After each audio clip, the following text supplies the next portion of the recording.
La República es un diario que tiene un estilo estándar, no es un mal diario, pero ideológicamente está equivocado desde la primera página hasta la última.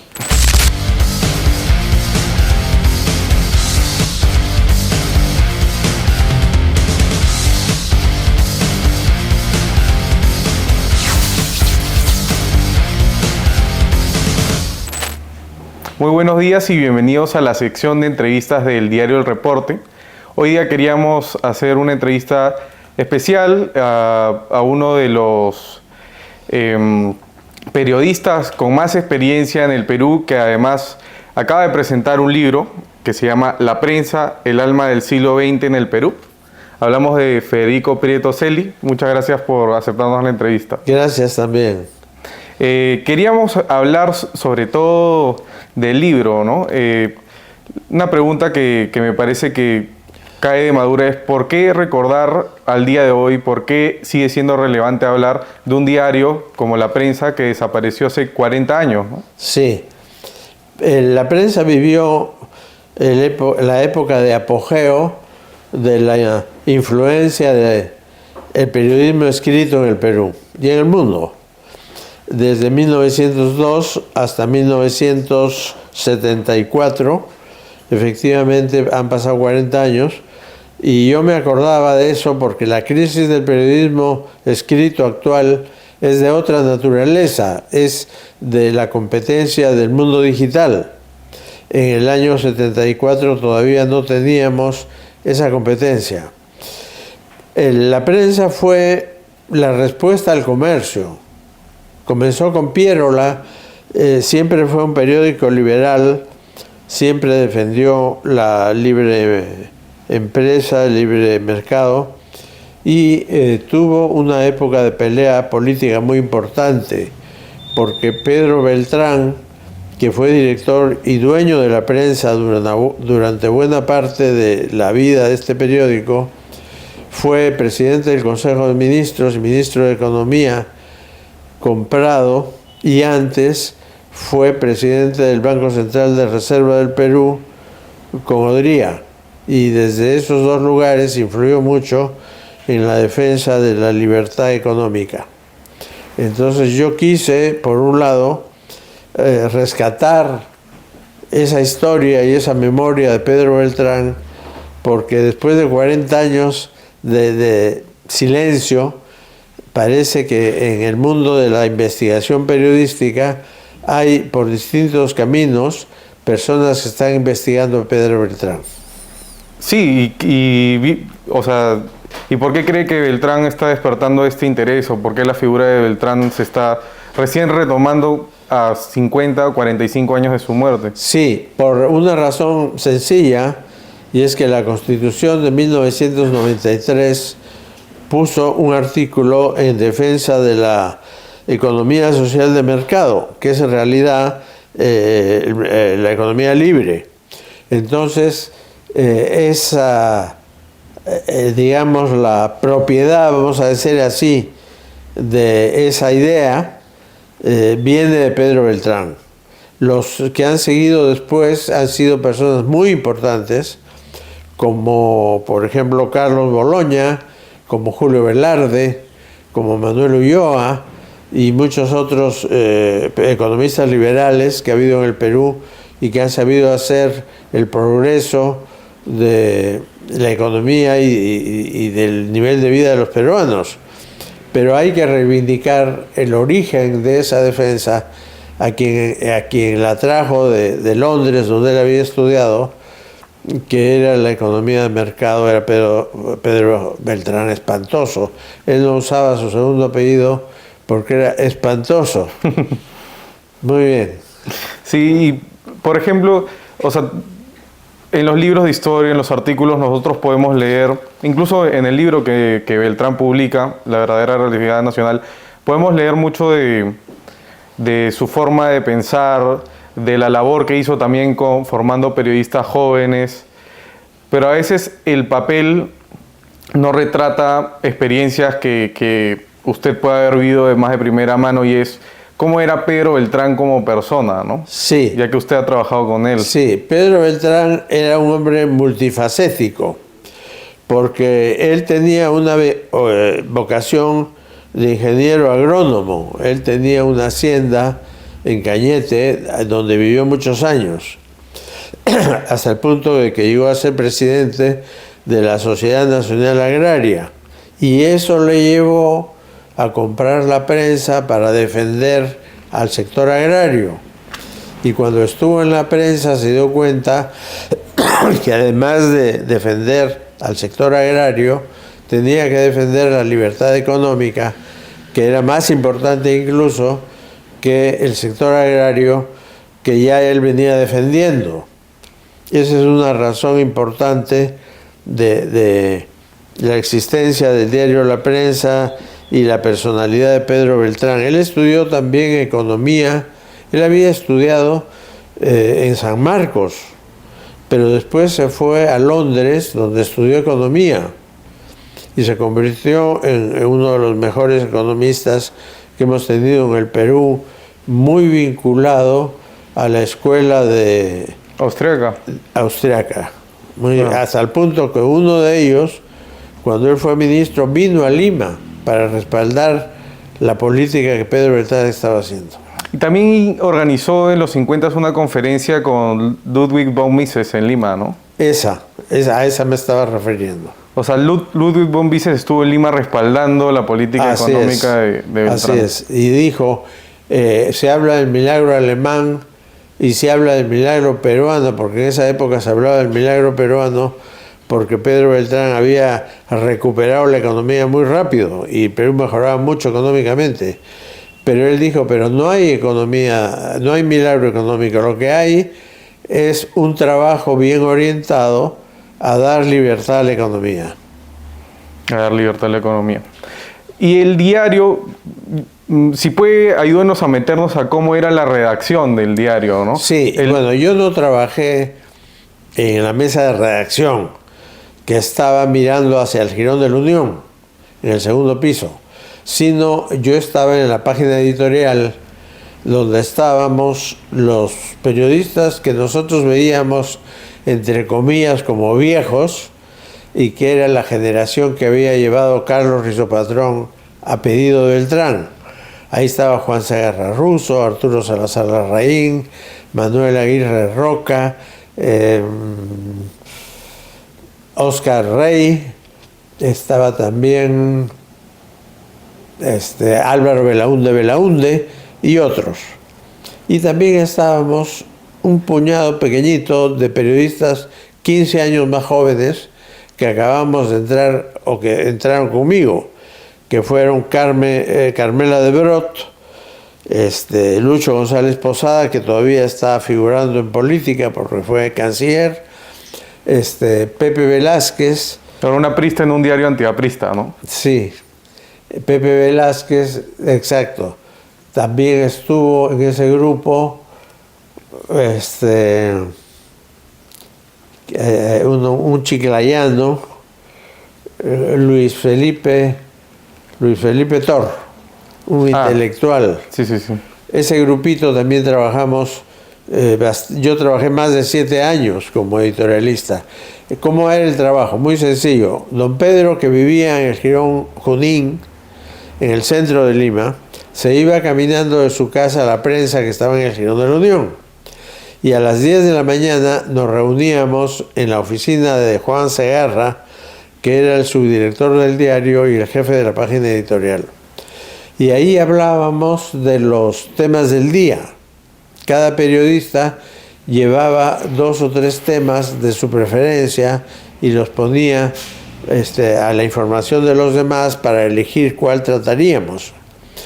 Por ejemplo, Álvaro Belaúnde llevaba temas económicos, Juan Segarra llevaba temas políticos, Manuel Aguirre Roca llevaba temas de tipo jurídico, de derecho, de justicia. Yo llevaba temas de educación, universitarios. Arturo Salazar llevaba temas municipales y así, ¿no? Pero también podíamos escribir de otras cosas cada uno, ¿no? y ahí se elegía el tema. Entonces, de 10:30 a 1, cada uno escribía su artículo. También escribía un artículo firmado. O sea que cada día escribíamos un editorial y un artículo firmado. Y a la 1 nos íbamos. Ese era el trabajo de los editorialistas, que a mí me resultó muy agradable. Se suponía que por la tarde estábamos informándonos de otros temas. Por decir, ahora está el tema de Venezuela, un tema internacional. Entonces se suponía que por la tarde yo estaba comprando revistas, informándome por la televisión, por la radio, para llevar al día siguiente el tema y tener mayor información. O sea que aunque estábamos en el periódico 3 o 4 horas, en realidad trabajábamos la tarde también al servicio del periódico.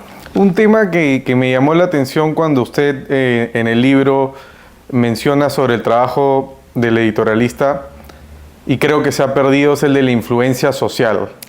Sí, eso es por el enorme prestigio y el enorme poder que tenía el comercio y la prensa. Un editor, François Borricot, que era un sociólogo francés que se especializó en la sociología peruana y que venía con frecuencia al Perú, dijo una vez, incluso lo escribió, que en el Perú los diarios tenían más importancia que los partidos políticos. Eso es lo que hizo que tuviera tanta influencia social. El comercio representaba la tradición política peruana, un poco mercantilista, pero tenía toda la clase alta peruana a comprar el comercio. Entonces tenía una influencia muy grande. Y la prensa, que vendía más que el comercio tenía la publicidad de los avisos clasificados, que ahora tiene el Trome. Y la prensa tenía los grandes avisos de las grandes empresas que habían comenzado a existir, especialmente en el sector comercio, los grandes supermercados, etc. Los dos se financiaban muy bien.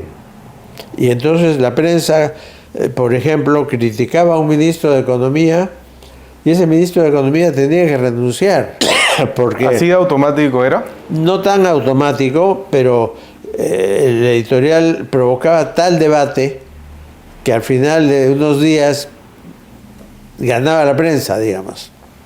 No siempre, pero a veces el ministro se defendía bien. Claro. Pero ordinariamente un editorial, por ejemplo, yo recuerdo un caso de educación que fue, yo escribí varios artículos sobre la reforma educativa que dirigió Salazar Bondi en el año 1970. Y entonces don Pedro Beltrán, son esas cosas que no se conocen, ¿no? Era amigo de Juan Velasco. Entonces fue a verlo y conversaron de muchas cosas. Y Juan Velasco le dijo, ¿por qué la prensa critica tanto la reforma educativa? Y don Pedro, que era casado pero no tenía hijos, le contestó, porque con esa reforma nos estamos jugando la formación de la siguiente generación de peruanos. Entonces causó mucho impacto.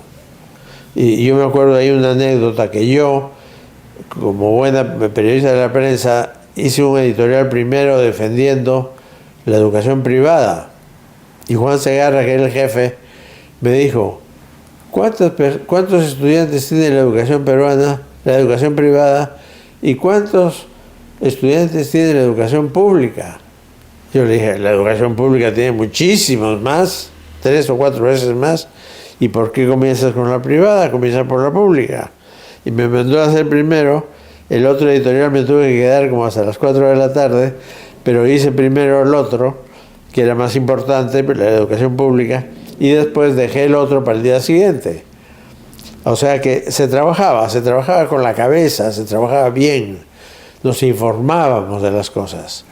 Claro. Era interesante, es una época en mi vida, esos 7 años, yo lo recuerdo como 7 años de mucha realización periodística mía.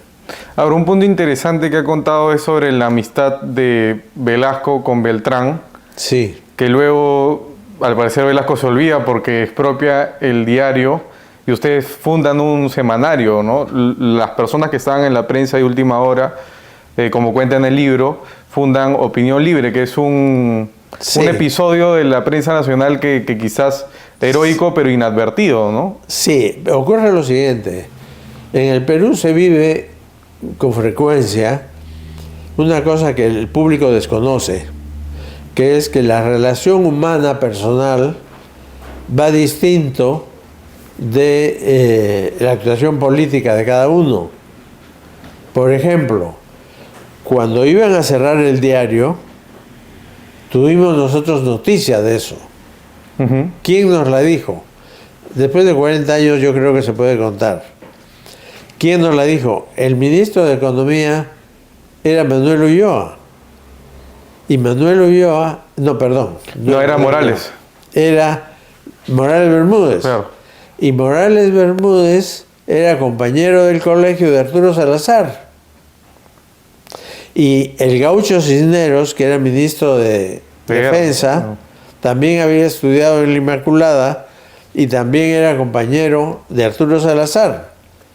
Entonces, uno de esos dos le mandó el aviso.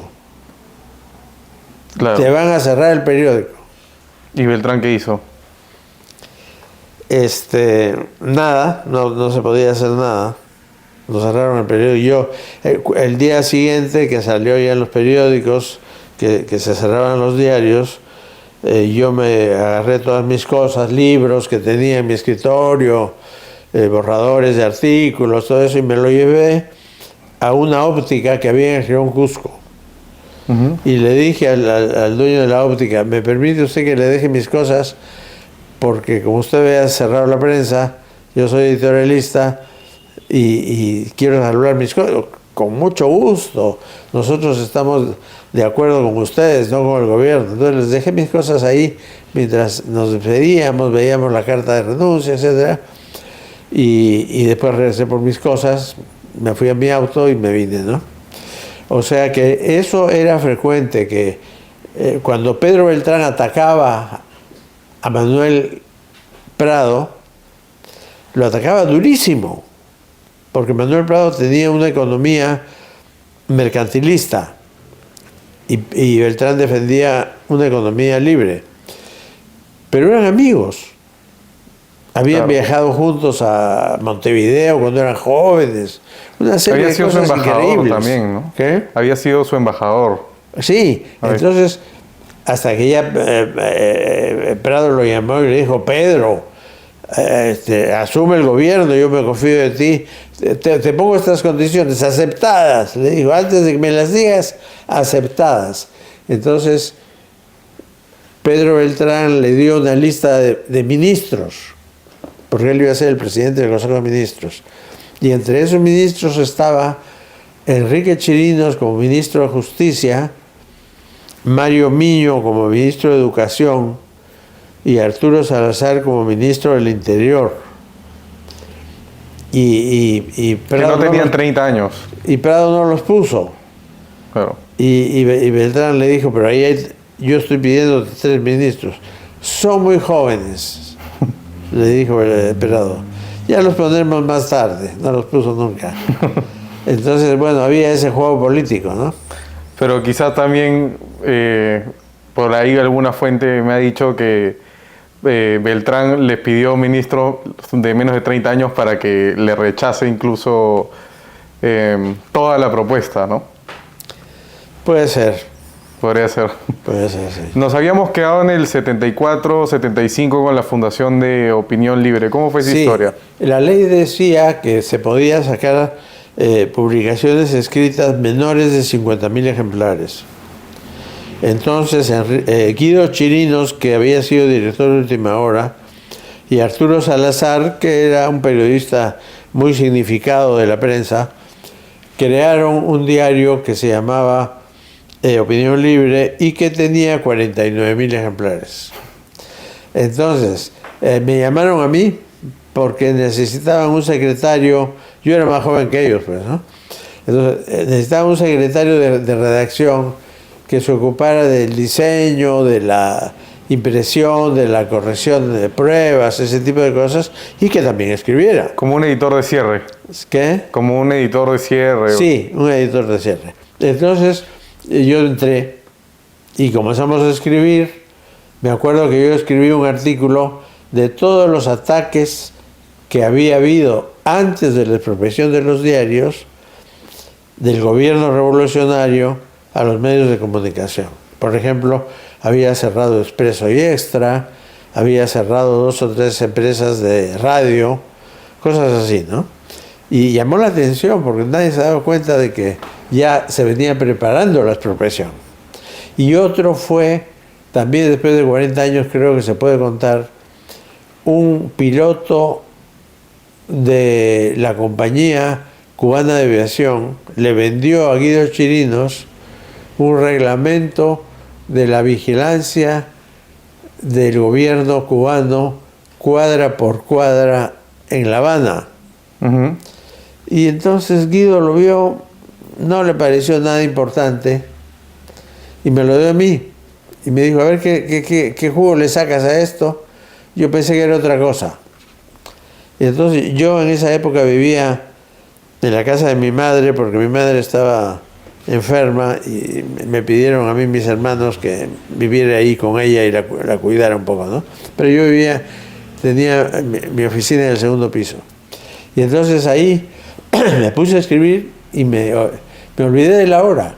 Me puse a escribir, me estudié cómo era, había un encargado, un soplón, digamos, un espía en cada cuadra, que iba cuadra familia por familia, viendo cómo pensaban y informaban. La familia Prieto es contraria, la familia Chirino no le importa la política, la familia tal está muerta de hambre, está indignada con la situación, así, ¿no?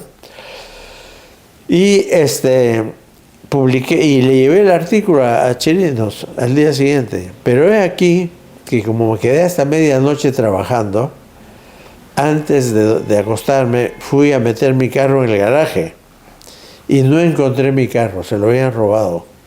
Lo había dejado en la puerta de la casa, en vez de meterlo al garaje, ¿no? Claro. Entonces me fui a la comisaría y ante mi asombro había una cola de 4 personas para denunciar robos en la comisaría de San Isidro, robos de carro. Yo el quinto. Gracias a Dios se recuperó el carro, a la semana apareció un oficial y un policía diciendo que habían encontrado el carro. Entonces yo les di una gratificación igual a los dos, al oficial que era un teniente y al otro que era un soldado, un soldado raso, un policía, ¿no? Claro. Delante mío, el oficial le quitó la plata al policía, al otro. Así con... Yo me quedé diciendo, con esta policía, de esta policía tenemos que fiarnos, ¿no? Claro. El hecho es que sí se publicó el artículo, tuvo mucho impacto, me acuerdo que se publicó en la página central, porque yo le había sacado el máximo jugo al reglamento ese, ¿no? Claro. Y Guido me lo dijo, oye, le ha sacado un jugo tremendo el artículo. Sí, le dije, pero me ha costado un carro. Pero en fin, recuperé el carro. Y como describe en el libro, Opinión Libre fue muy combativa y a ustedes incluso los deportan, ¿no? Sí, en el quinto hubo un conflicto en el Perú que fue una crítica del Colegio de Abogados de Lima a una firma de unos convenios con empresas japonesas para construir oleoductos de petróleo de la selva a la costa. Estaban mal hechos y iban contra varias leyes. Entonces el Colegio de Abogados denunció esos acuerdos y Opinión Libre recogió esas críticas y las puso en el periódico. Entonces, ahí vimos la importancia del periodismo escrito. La denuncia del Colegio de Abogados había pasado desapercibida, porque ningún periódico la publicó. Pero cuando nosotros hicimos campaña defendiendo al Colegio de Abogados, el gobierno se molestó, porque nosotros fuimos los que dimos a conocer a la opinión pública la existencia de esta denuncia. Entonces, en el quinto número, yo me había acostado temprano, porque el día anterior había trabajado como secretario de redacción hasta la noche. Entonces, al día siguiente me acosté temprano y me despertaron diciendo: ha salido un comunicado por los canales de televisión diciendo que deportan a 10 periodistas y tú estás en el número 7. Entonces, un amigo psiquiatra, Eric Medina, me llevó a Chaclacayo, donde vivía mi padrino, Federico León. Por eso me llamo yo Federico, era un amigo de mi papá. Y entonces le dije, me digo por esto, ¿no? Me dijo, aquí nadie se da cuenta de nada, puedes quedarte aquí todos los días que quieras. Y me quedé ahí, pero la policía fue a mi casa. Y entonces me llamaron diciendo: oye, vente, que la policía se ha metido en la casa. Está en el segundo piso, han mirado tu cuarto, todo. Tienes que venir para que te metan preso y te voten, porque si no los demás estamos perdidos. Entonces al día siguiente me regresé y me deportaron, efectivamente. Dormí en una comisaría y al día siguiente me deportaron. ¿Y a dónde fue? A todos nos mandaron a Buenos Aires, salvo a unos que deportaron después, como Mario Castro Arenas, que los mandaron a Panamá. Nunca deportan a un país que tenga frontera con el Perú. Claro. Para que no te metas de nuevo, ¿no? Claro. Entonces, Buenos Aires es un sitio ideal para deportar, porque está Bolivia de por medio. Claro. Y Panamá también, porque está Colombia de por medio. Entonces los sitios que en esa época se usaron fueron Argentina y Panamá. Luego viene el gobierno de Morales Bermúdez y en el 80 regresa a la prensa, ¿no? O sea, vuelve el diario a sus dueños originales, ¿no? Porque estaban todos, ¿cómo decirlos?, tomados por el gobierno, ¿no? Los directores los nombraba el gobierno. Pasó lo siguiente: don Pedro muere en 1979. Antes había muerto don Luis Miro Quesada. Eran los dos grandes del periodismo peruano, el dueño del Comercio y el dueño de la prensa. En general, en 1980 los dos estaban muertos. La prensa, el Comercio la tomaron un hijo y un sobrino, Antonio y Aurelio, y el Comercio y la prensa lo tomó Arturo Salazar, con un directorio de intelectuales que no tenían sentido económico, y entonces hicieron una cosa, en mi opinión, equivocada, que fue utilizar un dinero que dio el gobierno a cada periódico para resarcirlo de los daños sufridos durante la expropiación, y la prensa lo compró para recuperar el logotipo del Comercio de Última Hora, que lo había tenido como testaferro el administrador, que era Allende, pero Allende había muerto sin hijos, era soltero. Y entonces sus sobrinos heredaron el logotipo y no lo quisieron devolver. Claro. Entonces Arturo Salazar con el directorio lo recompraron. Yo no hubiera hecho eso, porque Última Hora se hacía en el local de la prensa. Yo no le hubiera hecho ningún caso a los sobrinos y hubiera hecho Última Hora como si no hubiera pasado nada. Claro. Que me hagan un juicio, a ver quién gana. Pero ellos lo hicieron así. Y luego el periódico se fue deteriorando porque no lo pudieron arreglar económicamente. Y cuando ya estaba muy mal me llamaron a mí. Era muy difícil indemnizar a todos los periodistas que había contratado. Mejor dicho, si hubiera podido, con el dinero que nos dieron. Claro. Pero haberlo usado en otra cosa hizo que no se pudiera. Pero esa es la época en la que se formaron, a varios de los periodistas que ahora son los más reconocidos del país, ¿no? Sí, es que Enrique Chirinos y Arturo Salazar llevaron a un grupo que le llamaban los jóvenes turcos. ¿A eso te refieres? Claro. A esos estaba Jaime Bailey, su hermana Doris Bailey, a la que yo le dedico el libro, porque murió montando bicicleta entre Talara y Piura. Un camión la atropelló y la mató a los 60 años. Y entonces yo le dediqué este libro a ella. Ahí estaba también Federico Salazar, hijo de Arturo, Álvaro Vargas Llosa, hijo de Mario, estaba Wilder Ruiz, estaba Pablo Cateriano y un grupo más de periodistas jóvenes, brillantes, que hubieran hecho lo mismo que la generación anterior si la historia no nos hubiera llevado por otro camino. Claro. Humberto, por ejemplo, uno que está todavía en la televisión, ya canoso y viejo, es ¿cómo se llama?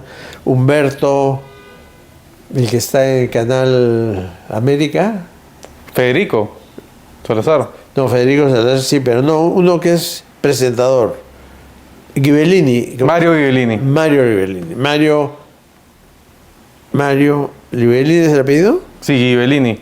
Ya. Él, por ejemplo, también estaba. Claro. Muy bien, pero yo quería hablar de un tema que trato al final del libro, que cuando yo estuve los 2 meses de director periodístico, hubo por lo menos 6 intentos de salvar el diario económicamente, y el administrador, que en paz descanse, que era Óscar de la Puente Arraigada,